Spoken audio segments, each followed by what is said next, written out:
Good afternoon, guys. Juan Grimaldo here at the Grimaldo Group, where we love to help people create wealth through homeownership and also provide you with other avenues. Today we have Kara Atkinson here. Thank you for coming. Absolutely. Thank you for having me. Kara, I met you at a networking event, and we've been talking after that for several reasons. We have some business that we're trying to work together, and one of the things that I love is you are very open, very accessible. You're here, and we're grateful for that. So tell us just a little bit about who you are, where you come from. Sure. I am originally from Colorado, and I am absolutely loving Arizona. It's one Awesome. of the best places to live, in my opinion, if you love the heat. And I particularly specialize specifically in private funding, as well as private money as a whole. Now, what that ultimately means is that we have capital that is designed to be placed into assets for growth or for profit.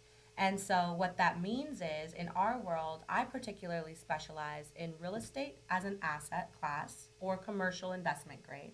Okay. We also specialize specifically in business expansion or funding capital if the business is what we would consider to be an asset. And then, of course, we also look into the commodity arena as well as global trades around the world. So, these are the three primary categories that I particularly focus on. And in regards to the funding and the financing available, we will structure that in a way to maximize on the profitability of the actual project or the asset as a whole. Okay. Who's your ideal client?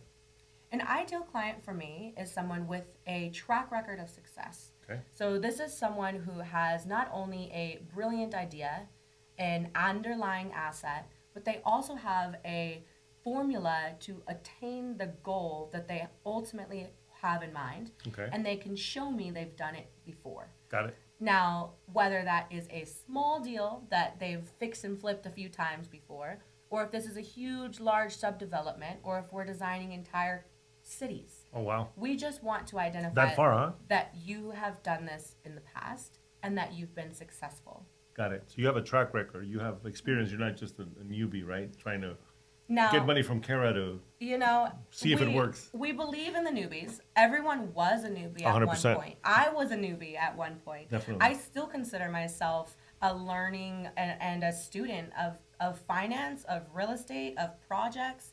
And so, not to discriminate against them. I No, would but say, it never ends, right? I mean, the more you get into the business, there's more and more deals that are going to be different in nature. And like you said, I mean, the newbies, you were a newbie at some point. I was a newbie at some point. Yes. So definitely, well, that's a Yes. beautiful way to do business. yes, yes. Now, when you are new, we just restrict you a little bit more, and we require a little bit more just to show that you have some, skin in the game. Okay. And we will look at you as someone we're betting on. And it's a higher risk. However, it doesn't mean you won't do it. We just need to make sure that we're doing it correctly. Definitely. You want us to protect your clients as well, right? Absolutely, The yeah. investors. Good, good. So we were talking about money, and it was interesting. I stopped you there because I wanted to. This was beautiful, rich content, guys, which we talk about, and it was kind of going in the realm of the two ways. You mentioned biblical and also the law of attraction, right? Like, what is it that you believe? What is it that you think about? How do you treat money? So kind of elaborate on that. We were talking about wealth. Yes. So wearing a nice suit, having the fancy belt, the fancy shoes, is that wealth? I would suggest that money and wealth are two separate things, Okay. although they are intertwined to one another. Now, I say that because there comes a point where too much liquidity is actually a liability.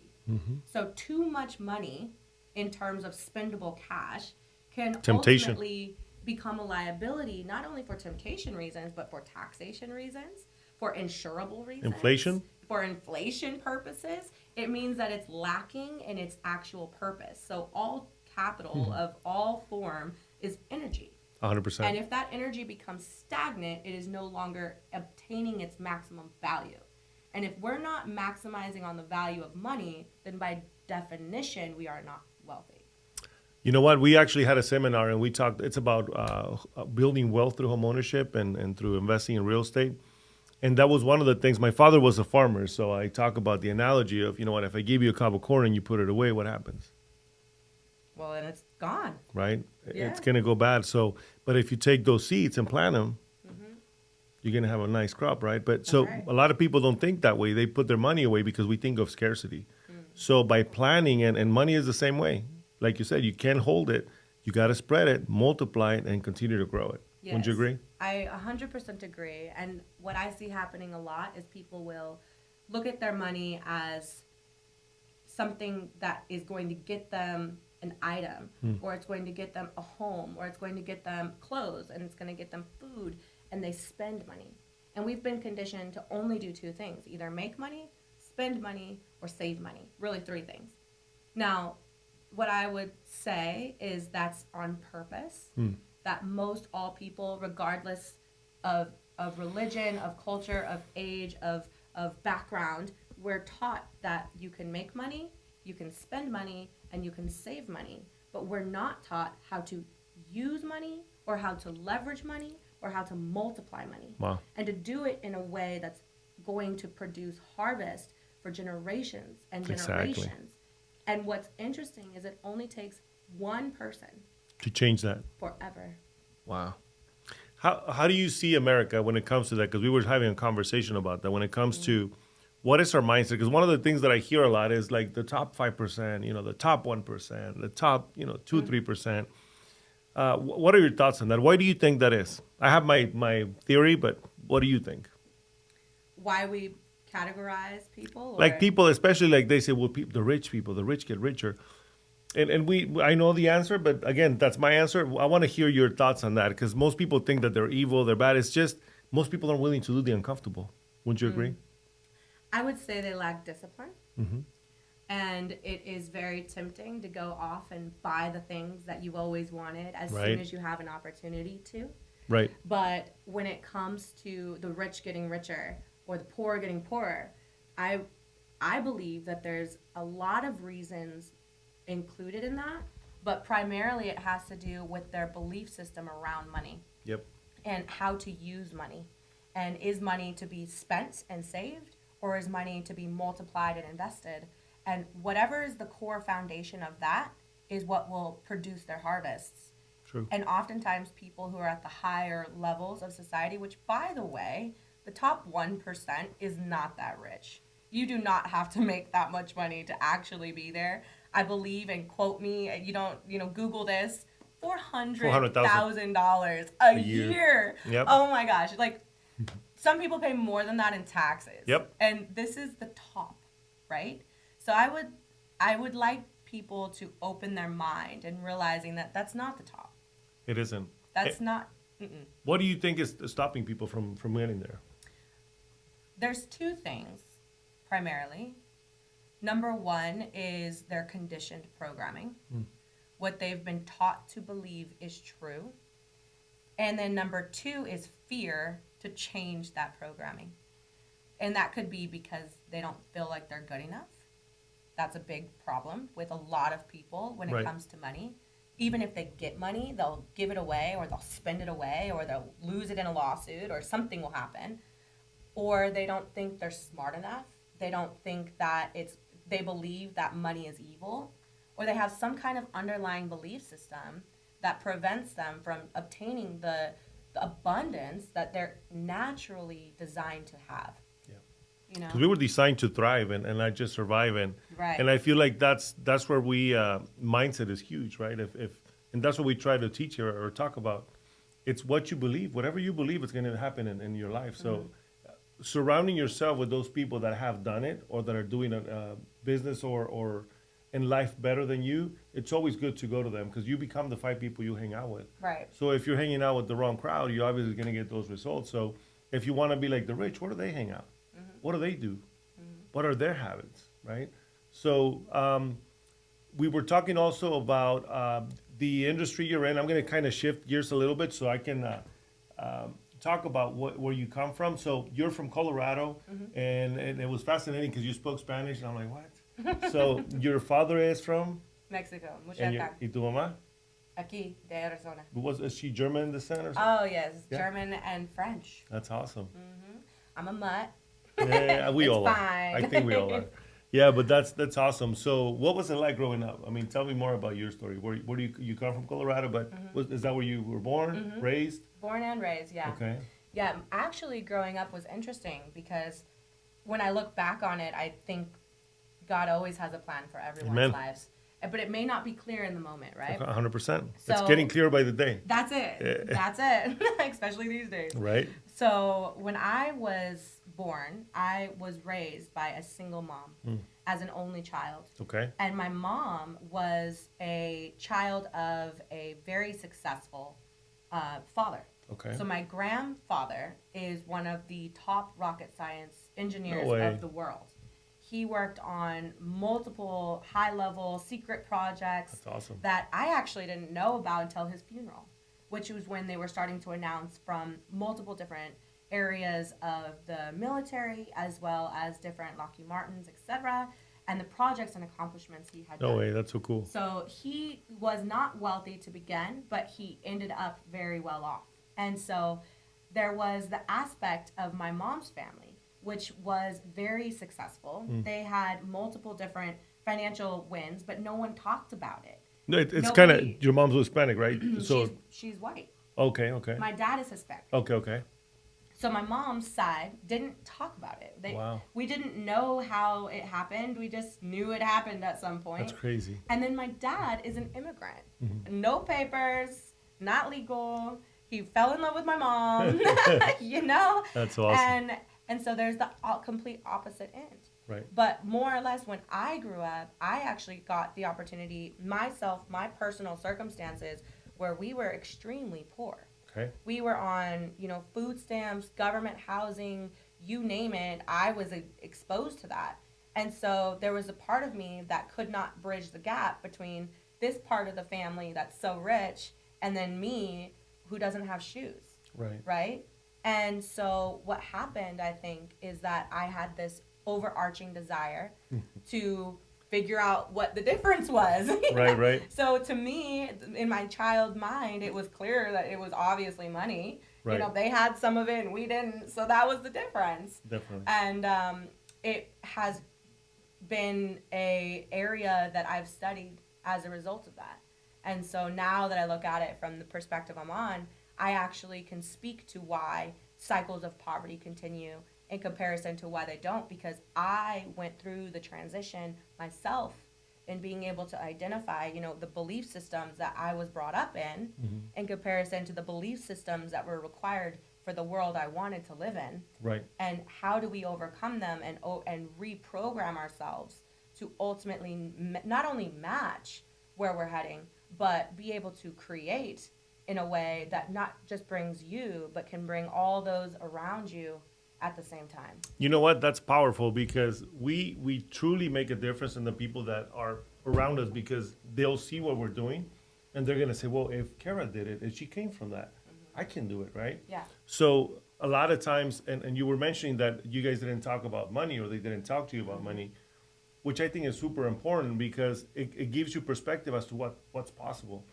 We do mention in the seminar, we talked about what we have, what our net worth, and we didn't do it to brag about it. We say, if I can do it, I'm a high school dropout, that I'm an immigrant, I'm not an only child, but my next brother is 9 years older than me, so I grew up as like an only child. It counts. So I'm a little weird. You're not, but I am. I think we're all a little weird. Right. But one of the things is like when you're doing these things, not only will you bring yourself up, but others around you you're gonna bring them along the ride. So what was it like when you went to the store? Because I grew up my father was very proud. He never asked for food stamps, but I know what being poor is. So what was it like when you were going to this grocery store and you were using the food stamps? Oh, it was always embarrassing. Isn't it crazy? It feels degrading. Right. Because you want to be able to provide and help, Yes. but you're a little kid, right? Yeah, exactly. Yeah. and Exactly. I'm getting a little emotional because that was like, dude, it's not that we don't want this, but this is where we're at. And what's crazy is it wasn't enough. It was still not enough. We would still need to go to the food banks and Wow. the churches and every Wednesday, and we would walk. And my mom would load me up with as much as I could hold, and she would hold what she could hold, and we'd walk. And that was normal. Wow. And that was how I understood it. But it was oppressive. And when you are involved in a system that's consistently making you feel less than, Right.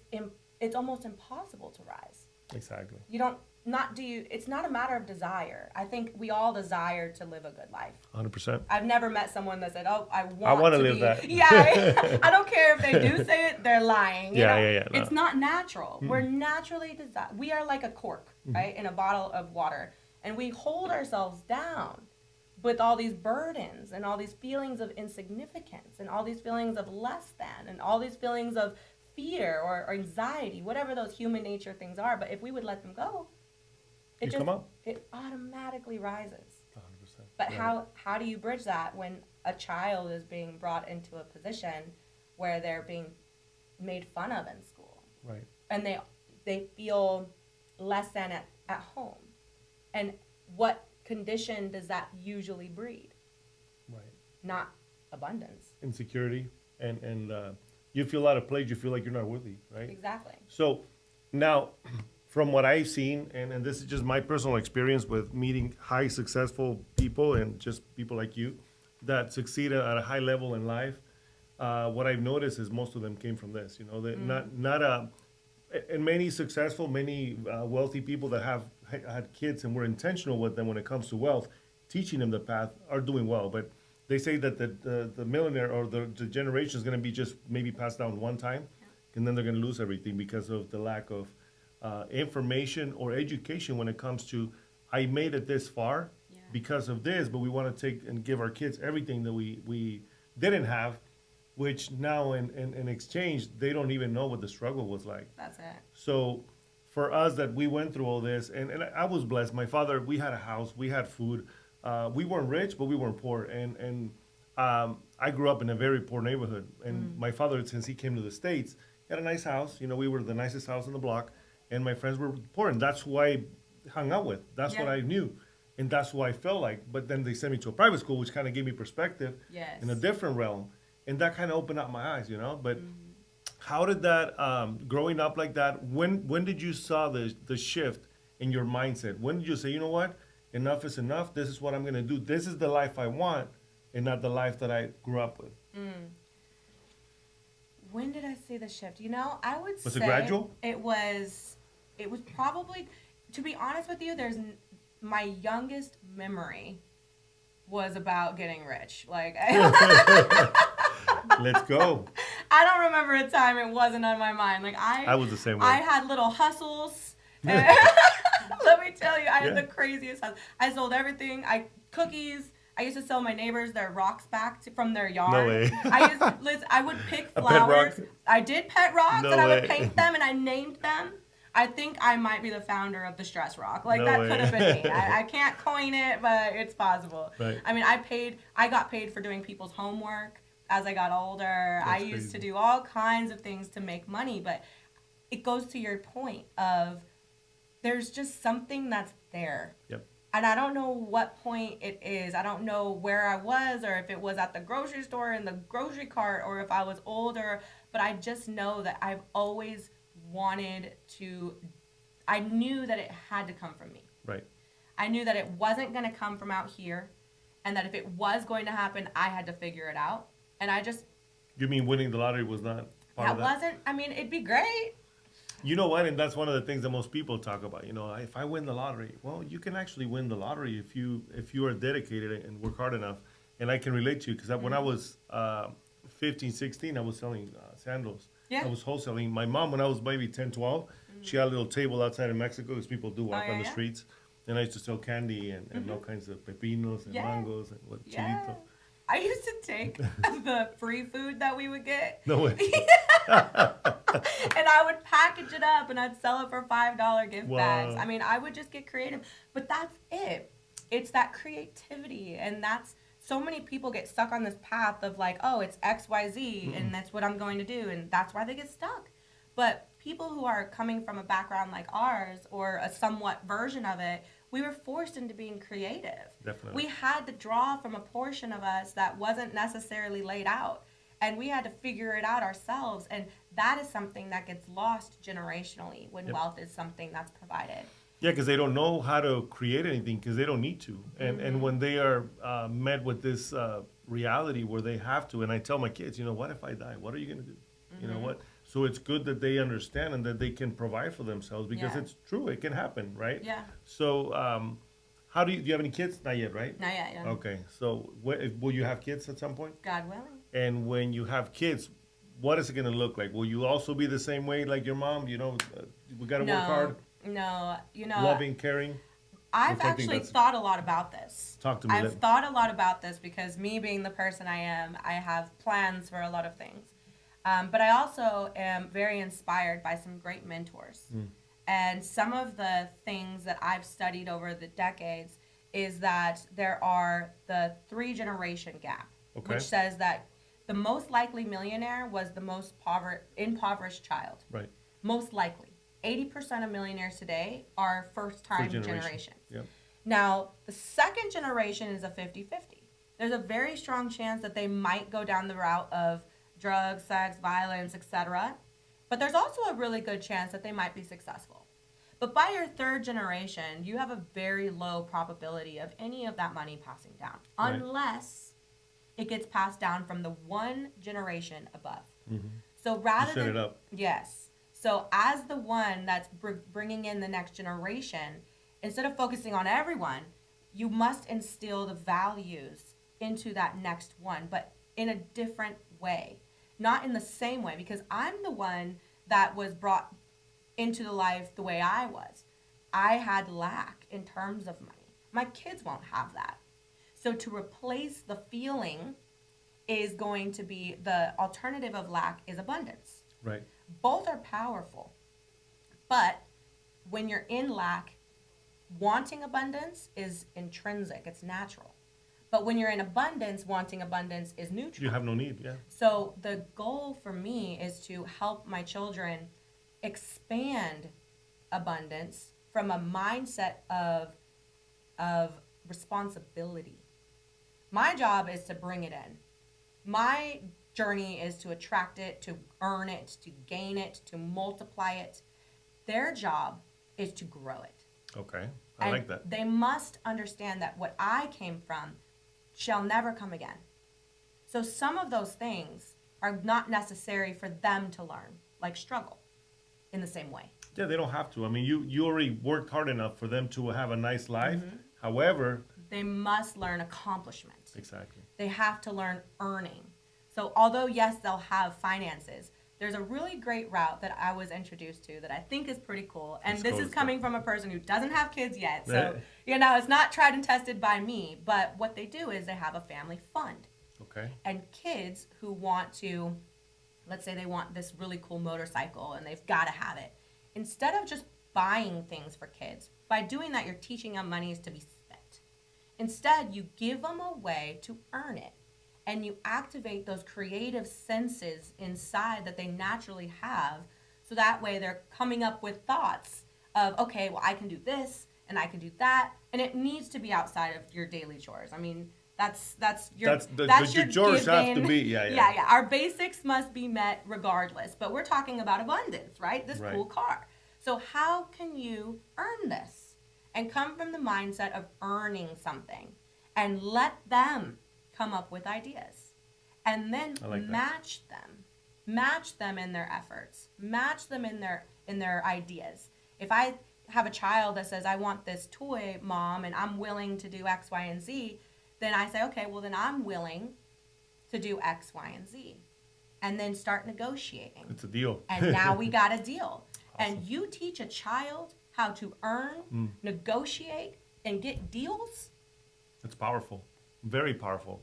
That's what we do, right? Every single day. That's what we do. And you can get as far as you want. It's up to you. And that's actually very sage advice. So who did you get that from? It was a book from Doug Andrew. Do you know what it's called? The book itself, I don't necessarily have on me. I could pull it up though. Okay, awesome. Text it to Yes. me. Yes, I will. I love reading, and that's Yes. awesome. I heard Patrick Bet David. He, you know who he is, right? He's an influencer. He owns. He bought a. It's called PHP. They PHP, sell okay. insurance, life insurance. Anyways, Okay. he's a big influencer, and he was mentioning that his currency for his kids is books. So if they want to buy something, all right, you're gonna have to read these 20 books, and then he puts the books on top of the shelf, and then as soon as you're reading them, Let me know, and when you're done, I'm gonna get you what you want. So Negotiating. and starting them at a young age, Yes. because I'm huge about reading. I know my kids struggle with it, but it's just a matter of how do you use that currency so they can be enticed to do it, and as they are learning, I mean, this is going to change their life. Yes. Imagine reading all these books about, self development and growth and investing and all this at a young age.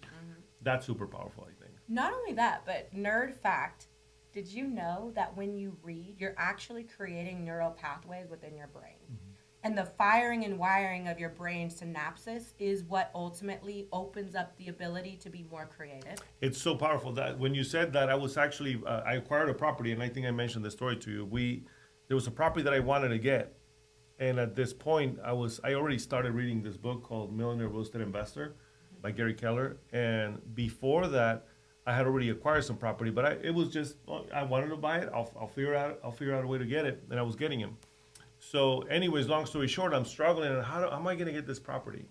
Well, an idea came out of that book. I got the property with $3,000. So it's amazing how that kind of triggers your mind to get creative. And here it was. I mean, and you mentioned this about money. Yep. Money is out there, Oh, yeah. right? Money's 'Cause people, everywhere. people get so entangled with that, and they're like, well, I don't have the funds, I don't have the means. Well, by reading and opening up your mind to it, it's going to open up so many doors. And again, money is out there. So Oh, yeah. one little tangent, but I thought that was important to mention that Yes. you can create anything. It's just be open to it and be always looking out for that. And So- know what assets are. I mean, that's what I do all day long, all the time, is creative financing. We take a look. I have deals on the table right now for hundreds of millions of dollars that we are funding 100% of. No way. Wow. Do you know why? Because they have value. We can see that regardless, we are not at risk. When we eliminate risk from the picture, the money flows from awesome. multiple different directions. The reason why we have this idea that it's going to cost me something is because we're operating in risk. The bank is only going to bet so much on you Right. based on your tax returns, based on your credit, which what does credit say? Credit really is just an indication of risk. Right. How likely are you to pay us back? Definitely. That's awesome. I When never you- thought about it that way. When you eliminate the risk, So you fund, and it's very hard for people to get their minds around that. How can I get 100% financing for what I got? I just recently did another one, and I think I talked to you about this deal. We actually cross-collateralized, and I didn't put any money down. I actually got money back. you can. Yeah. In fact, you can cash out Yeah. and not pay taxes if it be legally. Those are benefits of real estate. Definitely. Absolutely. And it's just about having assets, understanding how to use those assets in order to generate and create more income or more profits. Definitely. That's so incredible. And one of the things that I appreciate about you is that you know money 100% when it comes to your business, and you have so much knowledge. So how can people get a hold of you if they have any need for any funding when it comes to, you said, businesses, private funding, commercial, residential? It's only investing, right? You don't fund any primary residences. The Which- only thing we don't touch, correct, yes. Which It's high risk. Funny fact, yes. Well, it's not because it's high risk per se. It's because all of the money that we deploy is for the intention of gain and profits, which means that it's going to be structured in a way that it needs to have an underlying asset that will eventually be exited at some point in time or cash flowed.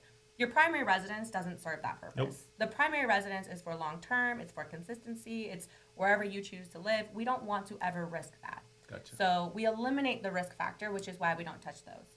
But everything else that is going to be from small to large to what your mind can create, most likely, as long as there's an asset underlying, there's a strategic plan in place, there's a business plan that's profitable, and there's a track record that you've either done this before or you've done something similar, then there's money available. And there's money in multiple different places. That's awesome. I don't pull money from just one location or just one person. Or investors. You have several investors. We have thousands, and we have capital all around the globe from other institutions on a global scale. And it's because we have the ability to not only bridge the gap between project and funding, but we also have the ability to structure it in a way where it's mutually beneficial to all. So you basically help craft the deal. We design them. That's awesome. That's a big deal. Because maybe some people are in that boat where I'm like, oh, how do I put this deal together? Well, Kara comes in with her expertise and puts All it the together. time. And you mentioned you did a deal in 4 countries. A beautiful. We opened 4 additional countries. Yes. Wow! Congratulations. Yes. Thank you. That's awesome. It's honestly, these are some of my goals in life. So some people get excited about cars or stuff or celebrities. Like I get excited because I wrote this down as one of my goals a long time ago. Wow. To do business with this particular family and to have the ability to fund their projects and endeavors on a global scale. Can you And share a little bit of what it is or no? yes, I can tell you that I've been presented with the opportunity, contractually signed and agreed. We are all Yeah. under NDA, so I can only say so much. No, yeah, that's fine. But we are funding multiple cities. We are building out multiple different infrastructures, including the not the railroads. Can't think of it. The port. It's the They're port. ports, Yeah, yeah. but they're global. They're designed for commodity trades. Wow. We have funded and are expanding commodity trade global ports. Are they here in this continent or they're in Europe? Both? They're in a lot of places of the Middle East, Okay. as well as in Africa. Is that why your trip to the Middle East? That actually wasn't why there was a trip to the Middle East, but it was a result of the trip to the Middle East. Awesome. Well, congratulations on that. Thank you. That is so cool. It's pretty cool. Yeah. And as soon as we're done, I can talk more details. Yeah, I know, I understand. But just know that when it comes to a lot of the solar energy of the planet, I've been directly involved in that. Wow. When it comes to a large majority of our food sources, I'm directly involved in that. And when it comes to our long-term longevity of our ability to transport ourselves to and fro, I'm involved in that. Love it. Well, thank you so much for your time, Kara. I appreciate you coming. Is there anything else you want to share with us? Well, I would love to open up the opportunity of anyone who would be interested in learning more or taking advantage of the funding that we have on the table or different structures that are going to be utilized or potentially leveraged into their own scenario. And the best way to do that is actually going to be either to find us on Facebook, which is going to be Liquid Gold Capital. You can find us on any of the Facebook locations, or you can also directly email us into our admin portal, which is where we receive a large influx of opportunities that each one are reviewed and seen by real live people. Love it. And that email is going to be invest@liquidgoldk.com. Beautiful. We're going to have it here as well. We're going to share the link. Thank you so much for coming. Thank you for We're having grateful. me. Thank you. Congrats on your success as well. Thank you. I'm excited. Awesome.